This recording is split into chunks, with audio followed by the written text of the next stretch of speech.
Hey everyone, Radwa here. Today I'm going to be sharing with you how to share and download content from Nookly.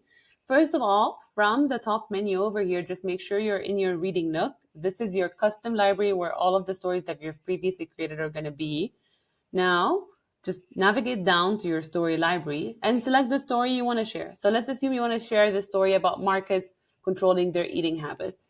So one of the ways you can share is just by copying the link that you can see over here.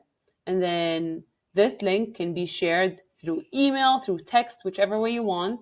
And when a parent navigates to that, or a professional navigates to the story, they are basically going to see the story in a public version where they can navigate through it. They can't edit it, they can't do anything except play it and play the sound for it.